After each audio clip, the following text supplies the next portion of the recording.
اب فیصلے کے مہینے اور سال آ رہے ہیں، اس لیے اب گناہوں کی طرف واپس جانے کا بالکل وقت نہیں۔ بہت غور سے جملہ سننا، فیصلے کے سال آ رہے ہیں، اب دنیا کی زندگی میں زیادہ وقت باقی نہیں، پوری دنیا کی زندگی میں زیادہ وقت باقی نہیں، اب فیصلے کے دن آ رہے ہیں۔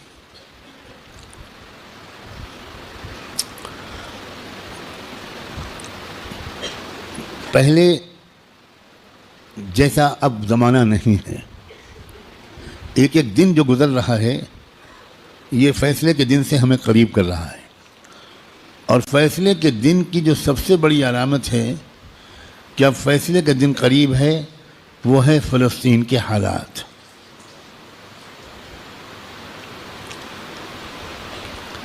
کیونکہ اب بہت بڑے بڑے واقعات ہوں گے،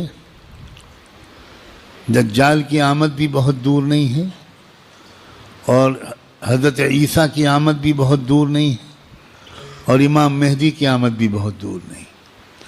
اب مسئلہ یہ ہے کہ اگر اب بھی ہم گناہوں کی زندگی میں لگے تو ہمیں اللہ دجال کے ساتھ کھڑا کر دے گا، توبہ کی توفیق بھی ہم سے چھین لے گا، حضرت امام مہدی کے دشمنوں کے لشکر میں ہم کھڑے ہوں گے۔ اب یہ دیکھو، یہ وہ وقت ہے، کچھ پتہ نہیں کس وقت اگلا قدم اٹھ جائے۔ جو نشانیاں اللہ کے رسول نے بتائی تھیں آخری فیصلہ کن دور کی، بڑی تیزی کے ساتھ آ رہی۔ اس میں ایک نشانی یہ تھی کہ بہت بھیانک جنگ ہوگی یہودیوں کے درمیان اور اصلی ایمان والوں کے درمیان۔ اس لیے جو کچھ اس وقت غزہ اور فلسطین میں ہو رہا ہے، اس سے ہر ایمان والے کا ایمان ہزاروں گنا ہر منٹ میں بڑھنا چاہیے، اس لیے کہ وہی ہو رہا ہے جو اللہ کے رسول بتا کر گئے تھے۔ جس وقت وہ آپ بتا رہے تھے اس وقت تو فلسطین میں کوئی مسلمان تھا ہی نہیں، اور آپ یہ بتا رہے ہیں کہ ایک بھیانک جنگ ہوگی، خطرناک جنگ ہوگی، یہودیوں اور ایمان والوں کے مابین ایک خطرناک جنگ ہوگی۔ آپ بتا رہے ہیں کہ ایک علاقہ ہوگا جہاں سچے پکے مومن جان دے رہے ہوں گے اور جان لے رہے ہوں گے، قربانیاں دے رہے ہوں گے، مسجد اقصیٰ کی حفاظت میں نوجوان جوک در جوک شہید ہو رہے ہوں گے۔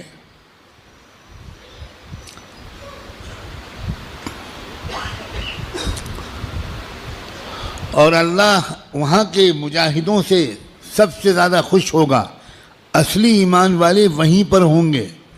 یہاں تک کہ جب صحابہ نے پوچھا کہ یہ لوگ جن کے بارے میں آپ کہہ رہے ہیں سچے پکے مومن، یہ کہاں ہوں گے؟ آپ نے فرمایا یہ بیت المقدس اور اس کے چاروں طرف ہوں گے، مسجد اقصیٰ اور اس کے چاروں طرف ہوں گے۔ بالکل ٹھیک وہی جو کچھ آپ نے فرمایا تھا اس وقت وہاں ہو رہا ہے۔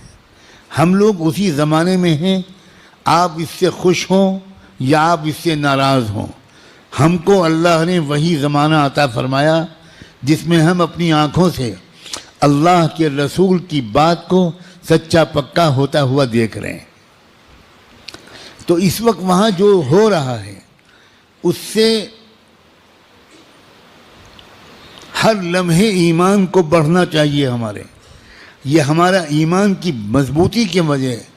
لوگ الٹا سمجھ رہے ہیں، یہ جو کچھ وہاں پر ہو رہا ہے اس سے خوف اس کے دل میں آ رہا ہے جو سمجھا ہوا نہیں ہے، ڈر وہ رہا ہے جو سمجھا ہوا نہیں ہے۔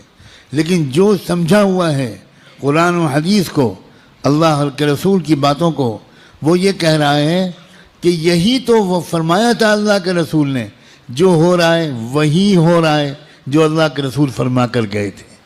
اس کا مطلب یہ ہے کہ آپ کی نبوت برحق ہے، آپ سچے رسول ہیں۔ آپ نے اس وقت یہ فرمایا تھا جب اس کے کوئی آثار نہیں تھے۔ اب آپ نے جو آئندہ کے بارے میں فرمایا تھا کہ جو ہوگا، جب وہ ہو رہا ہے اور پچھلے 6 مہینے سے ہو رہا ہے، بلکہ پچھلے 75 سال سے ہو رہا ہے، جو اللہ کے رسول بتا کر گئے تھے، تو اس کے بعد میں جو ہوگا اس مقابلے کا آخری انجام، اس کے بارے میں اللہ کے رسول نے جو کچھ فرمایا وہ بھی یقیناً ہو کر رہے گا۔ اور وہ کیا ہوگا؟ وہ یہ ہوگا کہ اللہ کے کلمے کا بول بالا وہاں سے پھیلنا شروع ہو کر پورے عالم کی ہر کچی پکے گھر میں اللہ کا کلمہ داخل ہوگا، پوری زمین پر انصاف کا نظام قائم ہوگا، اللہ کا حکم چلے گا، باطل ٹوٹے گا، حق کا غلبہ ہوگا، ایمان والوں کو اللہ تعالیٰ عزت، حکومت، اقتدار، طاقت، غلبہ دیں گے، ان کی قربانیوں کے انعام کے طور پر ضرور دیں گے۔ اور پھر دجال کا قتل ہوگا، دجال سے چھٹکارا ملے گا، پوری دنیا میں لا يبقى بیت مدر ولا وبر الا وتدخل فيه کلمۃ الاسلام بعز عزیز او بذل ذلیل۔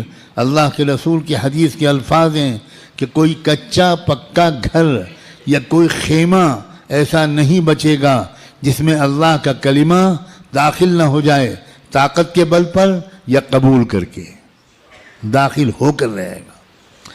اس لیے لوگوں، یہ بہت چوکنا رہ کر جینے والا زمانہ ہے۔ اگر اسی طرح غفلت میں رہے جس طرح اب تک جی رہے ہیں تو ہمیں خبر بھی نہیں ہوگی، اور اللہ کی طرف سے فیصلہ ہو چکا ہوگا کہ اس نالائق، فاسق، فاجر، خطاکار، گنہگار مسلمان کو میں دجال کا ساتھی بناؤں گا۔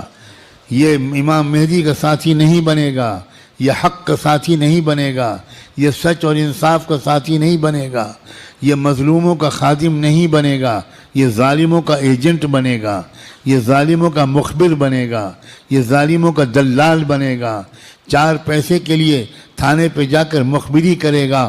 یہ فیصلہ کسی لمحے ہم میں سے کسی کے بارے میں ہو سکتا ہے۔ یاد رکھنا، میں نے اللہ کی توفیق سے اپنی بساط کے مطابق بہت لمبی بات کو چند جملوں میں سمیٹ کر آپ کے سامنے رکھ دیا ہے۔ قسم کھا کے کہتا ہوں، اس میں ذرا بھی مبالغہ نہیں ہے، فیصلے کا دن قریب ہے۔ اب اگر گناہوں کی طرف واپس لوٹے، اب اگر پچھلی زندگی کی طرف واپس لوٹے، جن غلطیوں کو چھوڑنے کا فیصلہ کیا ہے، بار بار اللہ تعالیٰ سے عہد کیا ہے، بار بار رو رو کر انفرادی اور اجتماعی طور پر یہ ارادہ کیا ہے کہ اب گناہ کی طرف واپس نہیں جائیں گے، دوستو اب اگر واپس گئے تو پتہ نہیں پھر دوبارہ توبہ نصیب ہوگی کہ نہیں، کیونکہ یہ جو دن اب آ گیا زمانہ، اس زمانے کو پہچاننا علماء کا فرض ہے۔ علماء کی ذمہ داری ہے کہ وہ اس دور کو پہچانیں۔ پچھلے دور کی روایتی باتوں سے کام نہیں چلے گا، اب آپ کو اکابر علماء کے پاس رہنا پڑے گا، کچھ مہینے گزارنے پڑیں گے، تربیت لینی پڑے گی، ان کا اعتماد حاصل کرنا پڑے گا۔ جب اعتماد ہوگا تب وہ آپ کو خاص خاص باتیں بتائیں گے، تب وہ آپ کو اپنے سینے کا علم منتقل کریں گے، تب آپ کو وہ امانت سونپیں گے، آپ کو ایک ذمہ داری سونپیں گے کہ بھئی کس طرح امت کے عوام اور خواص کو، امت کے مردوں اور عورتوں کو، اور خاص طور پر امت کے نوجوانوں کو کس طرح سنبھالنا ہے۔ سب سے زیادہ بنیادی بات اس وقت مجھ کو اپنے سے بھی کہنی ہے اور آپ سے بھی، وہ ہے استقامت۔ اب جمنا ہے، کہو انشاءاللہ۔ اب تقوی پر جمنا ہے، اب اللہ کی اطاعت پر جمنا ہے، اب گناہوں سے دور رہنا ہے، اور جیسے کوئی غلطی ہو جائے سب کام چھوڑ کے اللہ سے معافی مانگنی، دیر نہیں کرنی، کیونکہ پل پل یہ خطرہ ہے۔ جو واقعی زمانے کے تقاضوں سے واقف لوگ ہیں وہ ہر وقت ان کا دل اس وقت فلسطین کی طرف لگا رہتا ہے، اور اس لیے کہ وہ بار بار تازہ ترین وہاں کی خبریں جاننا چاہتے ہیں کہ کہیں دجال آ تو نہیں گیا، کہیں کوئی ایسا دعویٰ تو نہیں ہو گیا۔ یہ غفلت کے ساتھ زندگی کے دن نہیں ہیں، غفلت کے ساتھ گزارنے والے دن نہیں ہیں، یہ بہت ہوشیاری کے دن ہیں۔ اور یہ بھی یاد رکھنا، الٹے سیدھے مقرروں اور مولویوں، الٹے سیدھے جو اپنے آپ کو عالم کہتے ہیں اور ہیں وہ جاہل، ان کی باتوں کے چکر میں مت آنا. وہ طرح طرح کی باتیں تم کو بتا کر تم کو غلط راستے پر لے جائیں گے. جو سچے پکے اکابرین ہیں، بڑے بڑے بزرگوں کی صحبت یافتہ، قرآن مجید کے مفسر، قرآن کو گہرائی سے سمجھنے والے، اللہ کے رسول کی منشا کو سمجھنے والے، پوری زندگی کے 24 گھنٹے اللہ کے دین کی خدمت میں گزارنے والے، جن پر وقت کے سارے بزرگوں نے اعتماد کا اظہار کیا، ان کی بات ماننا ہے. ورنہ سوشل میڈیا پہ جاؤ تو 50 انجینئر ملیں گے اور 50 ڈاکٹر ملیں گے اور 50 طرح طرح کے لوگ ملیں گے جو اسلامی پروگرام چلا رہے ہیں. ہمارے نوجوانوں کو نہیں معلوم کہ اسلام کی ویب سائٹس کے نام سے جو ویب سائٹس چل رہی ہیں اس میں سے تقریباً 70% یہودیوں کی ویب سائٹس ہیں.